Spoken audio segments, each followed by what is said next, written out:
Oh.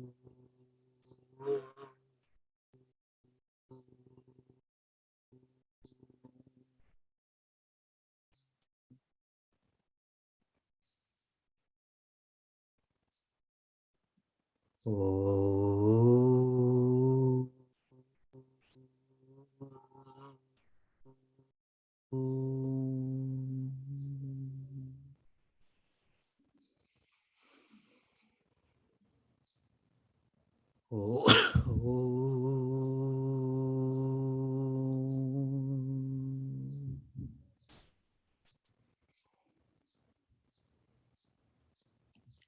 Satchidanandarupaya Vishwotpatyadihetave Tapatraya Vinashaya Shri Krishnaya Vayam Numaha.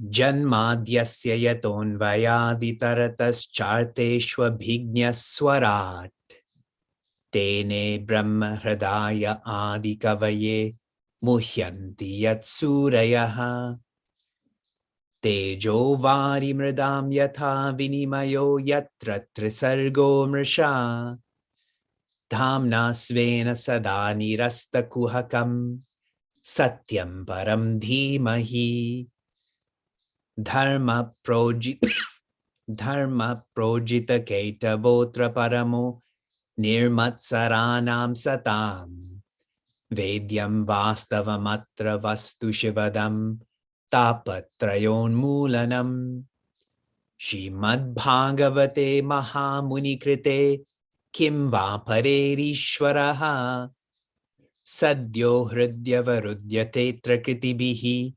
Shushrushubistatchana. Hariom and greetings from Niagara Falls. My father is a trained Vedanta teacher. I was with him yesterday while he was teaching his Ramayana class. I think I got to see some of you. And after we had lunch, and he asked me, when will you complete teaching Bhagavatam?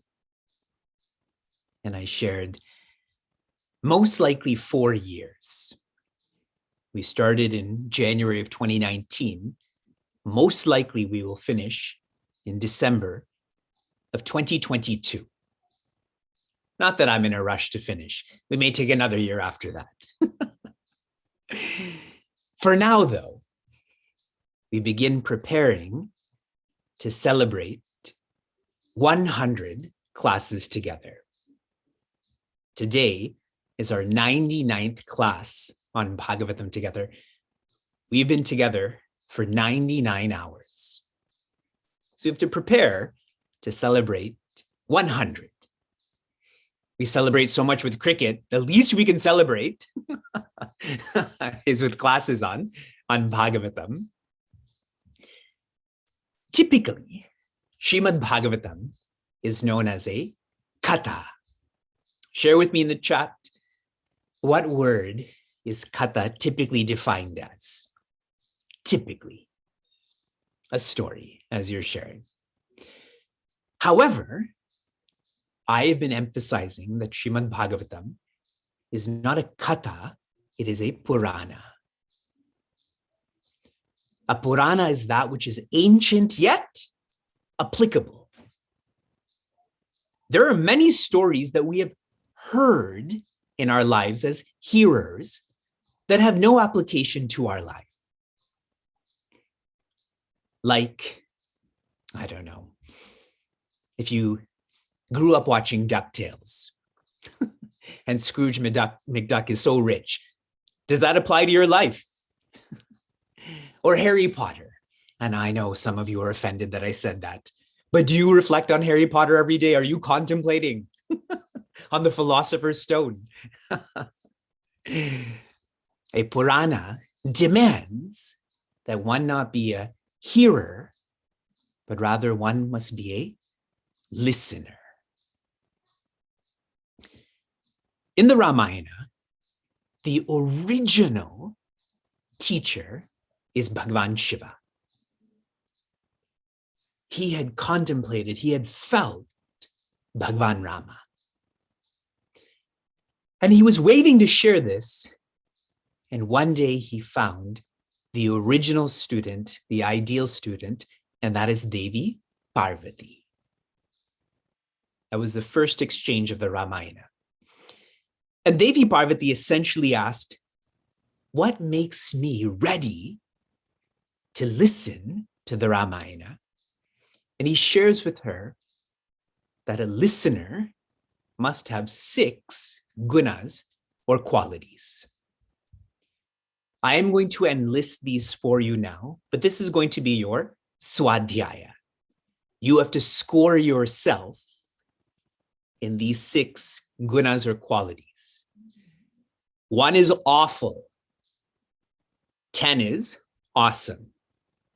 Score yourself. I do not want to see numbers flowing through the chat. Plus, you've disidentified from that anyways, correct? Number 1, qualities of a listener. They are shrota. In English, this means focused. Rate yourself on a score of 1 to 10, awful to awesome. Write it down for yourself. How focused are you as you experience this Purana now for 99 hours? Number 2, sumati. Sumati, which means that your mind, mati means mind, sumati is an agile mind. Agile, focused, agile. When a thought is shared with you, do you have the lightness, the agility to try to understand that, to try to appreciate that? Number 3, sushila.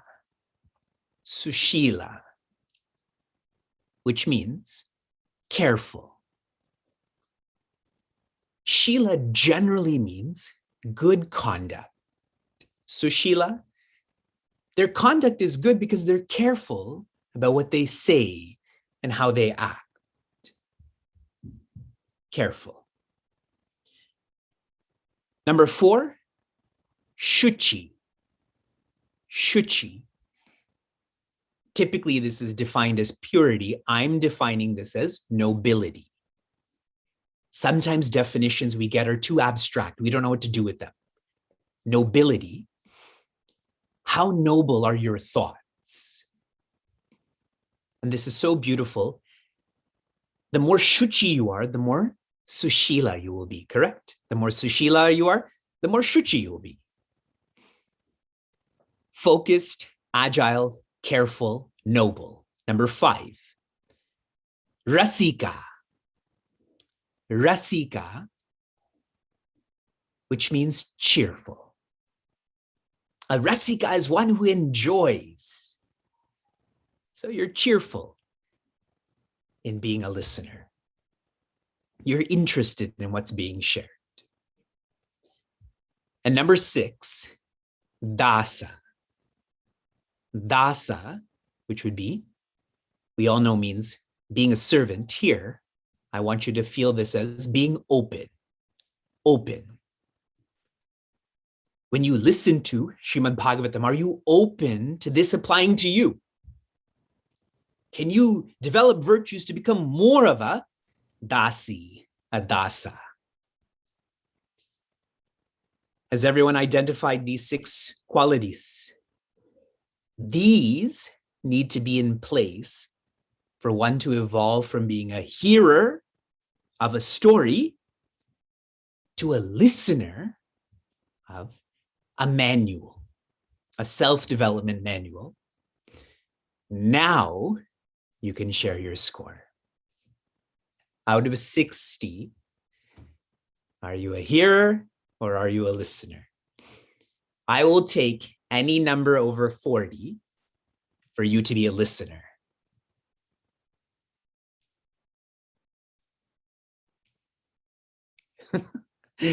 You should choose a city where there's only one seeker there, change your name to that and give a low score. That will require a lot of being careful to manipulate this. I see a 45, a 52, a 46. These are fine numbers. We just saw our first number less than 40. I was sharing with our young adults, I take a sattvic pride in the quality of the students in our classes. Your numbers exemplify that. The fact that your cameras are on. When one's camera is not on, they're a hearer. When one's camera is on, they're a listener. You can hear an objective science. For a subjective science, you have to listen to this. This year, our 21-22 spiritual year has begun with a focus on vivaha. Since you're all listeners, tell me, what does vivaha mean? What does vivaha mean? Share. Yes, to uplift. Vishesha vahati, it is a upliftment or special lift, which means you feel more evolved. That's what a vivaha is. Those who wrote marriage, you're hearing too much. Start to listen more, okay? Chapters 54 through 58 focused on Bhagavan Krishna's vivahas with devis who are specific in name and nature. He uplifted all of them.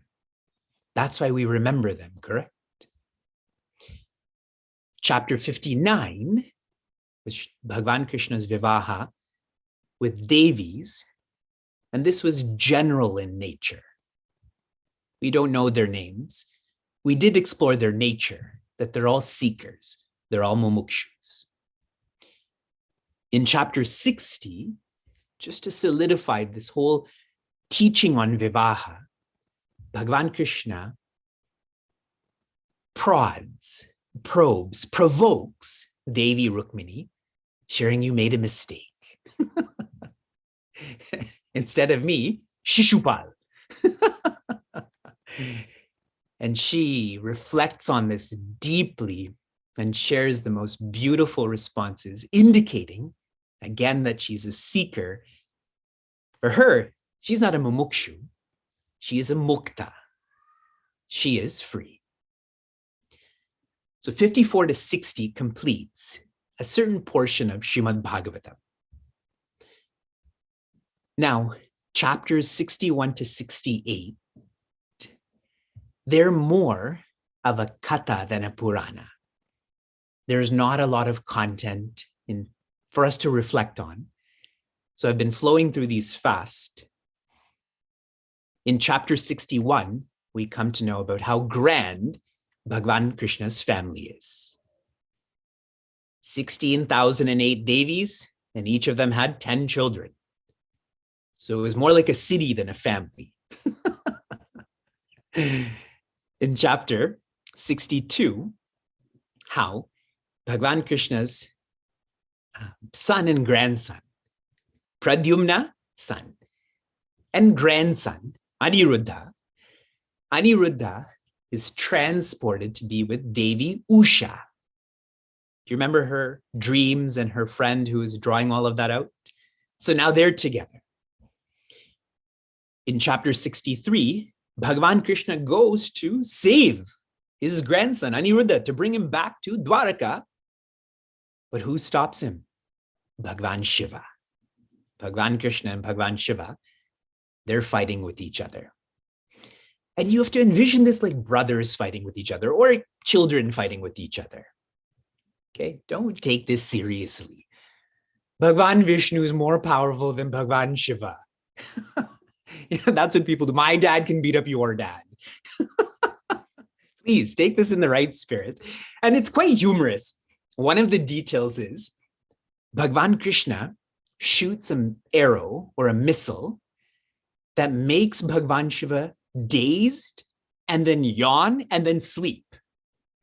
That's amazing that they have such arrows that can make you yawn and sleep. I think it's called melatonin now, correct? But see where it originated. Pharmacology is originated from Bhagavata. And finally, Bhagavan Krishna is able to free his grandson Aniruddha and bring him and his wife Devi Usha back to Dwaraka, and there's a big celebration. We're going to flow through 3 more chapters. I'm sharing with you in advance that there is not a lot of Vedanta, which is why I've not even been reading shlokas to you. Enjoy. Listen and enjoy. In chapter 64, one day, Bhagavan Krishna's grandkids, they're exploring the outer gardens of the city, the outer gardens of Dwaraka, and they come across this well. And when they look into this well, my book says lizard, but more factually, it's a chameleon. There's a gigantic chameleon in this well. And these grandkids try to save this chameleon from this well, to pull it out, but they're unable to. So they run to Bhagavan Krishna and share what's happening. So Bhagavan goes and frees this chameleon and asks, no chameleon is as big as you. Who are you? And how did you get stuck here? And essentially, this chameleon describes himself as in his previous life, he was a most generous personality. And one day, he had given a gift to a teacher, and that gift by accident came back to him, and he gifted it again. So there was a lot of confusion here. And when he had died, then his record was being kept, all of his punya and papa, and this was isolated, that he had re-gifted. Now, all of you, I know your heart is beating faster now. We are experts in re-gifting, yes? So listen carefully to what I'm sharing from Bhagavatam now, okay? So the record keepers are asking him, what do you want to experience first? And I found this to be very beautiful. Do you want to experience your punya first or papa first? What would you do? Do you want to experience your punya first or papa first? And now I know you're all going to say papa now because he does. But if that was actually happening, I know you would choose punya. He chooses papa first. And his papa was for him to become a chameleon. Why a chameleon? Because a chameleon keeps changing how it looks, correct? Colors particularly. So this re-gifting that he engaged in, and please remember, he did this accidentally. We don't do, oh, I also did it accidentally. He did it accidentally. So since you're confused about what you're giving, you'll take a form like that of a chameleon. And I'm emphasizing that he did this accidentally because it was Bhagavan Krishna who came and freed him, correct? That this was just a learning lesson for him to be more careful with what you gift and how you gift. The summary message here, and Puja Guruji Swami Tejomayananda had shared this, is that all of us need to be supportive of Brahmanas. Now, please, please, please never think of Brahmana as a caste. That will be your instinct. This week in Meaningful Mornings, I will be explaining the verse from Bhagavad Gita that emphasizes insights into caste, which is really a guna. So be part of this. Brahmanas are those who study the Shastra and share the Shastra. That's all of you too. You're studying the Shastra. You may not read the Sanskrit, but you're studying this, no? And sharing this, you living this is sharing it. And there's a significant amount of foreshadowing here. When Brahmanas are not supported, which means there's no studying happening, no sharing happening, there will be a destruction of society. The foreshadowing here. Just listen for now. Remember how this chapter began with the grandkids. Bhagavan Krishna is telling his kids and grandkids, support the Brahmanas. What's going to happen at the end of Bhagavan Krishna's life? His own kids and grandkids are the ones who are going to stop supporting the Brahmanas. And that is the cause for the destruction of Bhagavan Krishna's family. And I had shared this in the spiritual parenting workshop, that if your kids don't listen to you, Sri Krishna's kids didn't listen to him either. So don't take it personally. If Bhagwan's kids are not going to listen to Bhagwan, you shouldn't worry about your kids not listening to you. So awesome foreshadowing that is shared. See how Bhagavan Krishna is teaching his kids and grandkids from a chameleon. What a master teacher. That's chapter 64. We continue to chapter 65. We shift our focus from Bhagavan Krishna to his elder brother, Sri Balarama. Sri Balarama is a very fascinating personality. He, just as a joke, felt superior to Bhagavan Krishna. Like, I'm older. But everywhere that Bhagavan Krishna was, he got more attention. So what did Sri Balarama do one day? He went back to Vrajbhumi. He went back to where the gopis are, because he also has super fans there. Bhagavan Krishna has more super fans, but Sri Balarama also has super fans. So he went back there. And when he was there, he got to meet his adopted parents, and he was interacting with all of the people he grew up with. And many of them were being sarcastic with him, saying that Sri Krishna, he said he was going to come back, but look, he's not come back. So why should we even talk about him? He doesn't talk about us. Why should we talk about him? There's no difference. But the commentaries I'm reading on Bhagavatam share the difference is that Sri Krishna never feels sad, but they all feel sad without him. So as sarcastic as their comments are, they all miss Bhagavan Krishna lots. They're feeling sad without him. And Sri Balarama, he engages in playing with his super fans, the gopis, the gopas. And I told you, this sense of superiority. As he was playing with them, he was feeling thirsty and hot.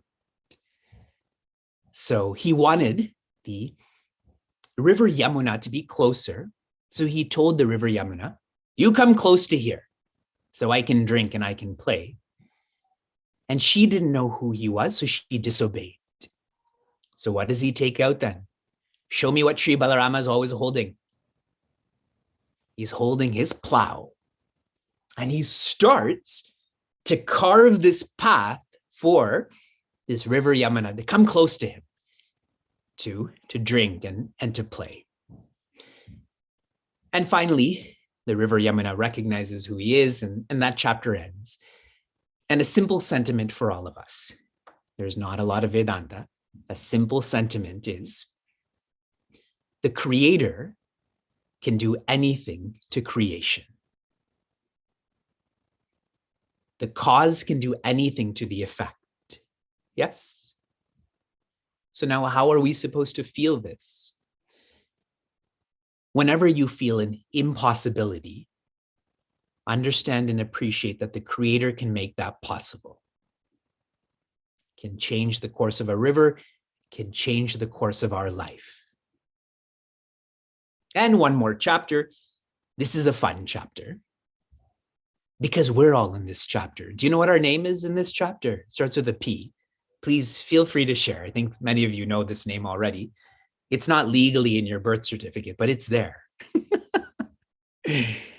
Paundraka. Everyone say that back? Paundraka. Here's what happens in this chapter.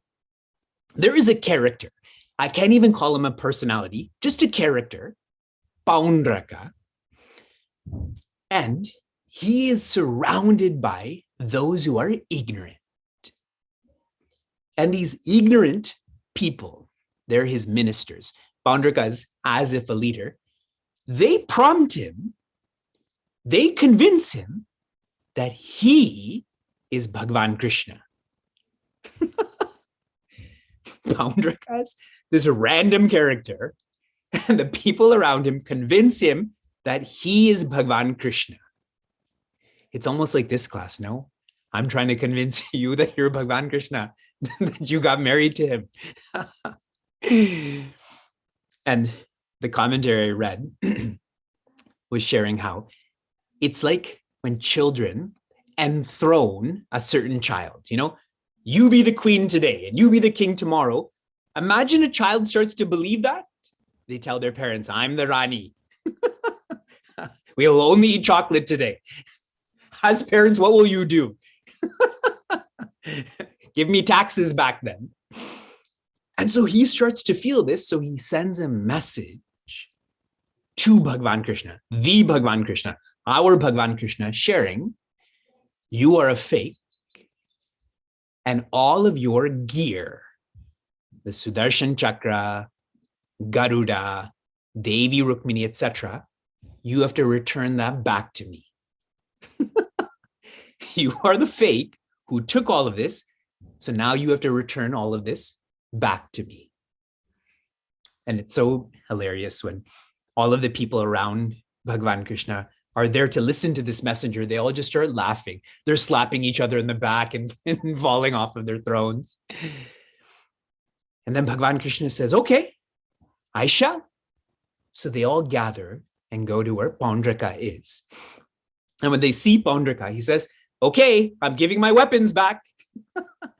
So what does the Sudarshan Chakra do? Destroys him. You said you wanted it back. So that Sudarshan Chakra destroys Paundraka. And what happens to Paundraka then? Before I read this shloka to you, I'll only read one shloka. As you think, so you develop. And when you lie, you think about that lie more, correct? If you think of the last time that you lied, you had to think about it so much, almost to protect that lie, to continue to make yourself believe that lie, so you think about it more. That's how Paundraka's devotion was. He too was a bhakta, and that's why I was jokingly sharing that all of us are Paundraka in a way. Here is the verse. This is 66 in terms of chapter and 24 in terms of verse. We're in the 10th section. 10, 66, 24. Sanityam bhagavat dhyana pradvastakila bandanaha bibranascha hare rajan swarupam tanmayo bhavat, which means nitya dhyana. Who is Paundraka perpetually contemplating on? Bhagavan. And who is Bhagavan? Akhila, the one who is all. And when Paundraka was destroyed, he became Bhagavan Krishna's Swarupa. He was granted a certain type of mukti or freedom to actually look like Bhagavan Krishna. How loving is our Bhagavan, that if we fake look like him, Today is Halloween. This is perfect. That we fake look like him. What will he do? He will grace us to factually look like him. How can you not smile and laugh all day knowing that your Bhagavan, your original parent, your Vasana/DNA is the same? See the depth of our avidya or forgetfulness. And there's a little bit more that happens in this chapter, but it's not important at this point. Let us just revel in our Bhagavan. Oh.